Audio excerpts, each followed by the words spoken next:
প্রিয় দর্শক, আসসালামু আলাইকুম। দর্শক, আপনাদের প্রীতি ও শুভেচ্ছা জানিয়ে শুরু করছি আমাদের আজকের প্রতিবেদন। তো দর্শক, আজকে আমরা এক অসহায় মেয়ের গল্প তুলে ধরব, যার নাম হচ্ছে স্বর্ণা। স্বর্ণার বাবা আগে লঞ্চে ডিম বিক্রি করত। তো এখন স্বর্ণার বাবাটা নাই, স্বর্ণার বাবাটা মারা গেছে।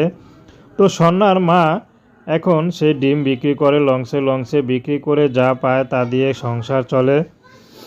তো স্বর্ণার বড় ভাই আছে, বড় ভাই বিয়ে করে আলাদা হয়ে গেছে। স্বর্ণার ছোট একটা ভাই আছে, আর স্বর্ণাই বড়।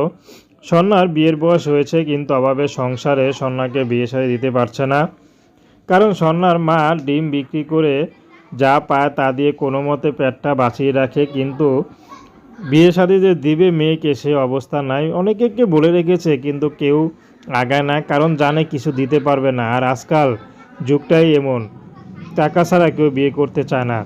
তো স্বর্ণা এখন ইউটিউবে এসেছে ভালো একটা জীবনসঙ্গীর আশা, যে তাকে একটু ভালো রাখবে, ভালোবাসবে। সে যদি বিবাহিতও হয়, স্বর্ণা বিয়ে শাদী করতে রাজি আছে। স্বর্ণার ব্যক্তিগত কোনো পছন্দ নেই। স্বর্ণাকে যে আপন করে নিতে পারবে, স্বর্ণা তাকেই বিয়ে করবে। তার ঘরে বউ বাচ্চা থাকুক আর স্ত্রী থাকুক, কোনো সমস্যা নেই, বা বয়স বেশি হোক, তাতেও কোনো আপত্তি নেই। স্বর্ণাকে যে পছন্দ করে বিয়ে করবে, স্বর্ণা তার ঘরে যেতে রাজি। তো দর্শক, প্রেম ভালোবাসা, সাহায্য সহযোগিতা, বিয়ে শাদী করা একান্ত আপনাদের ব্যক্তিগত ব্যাপার। আসুন আমরা 5 ওয়াক্ত নামাজ পড়ি, সর্বদা দেশের সেবা করি।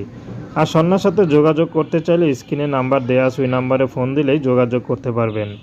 তো আজকে এই পর্যন্তই। আপনারা সবাই ভালো থাকবেন, সুস্থ থাকবেন। আর কেউ স্বর্ণাকে খারাপ কথা বলবেন না। যদি থাকেন, পাশে দাঁড়াবেন।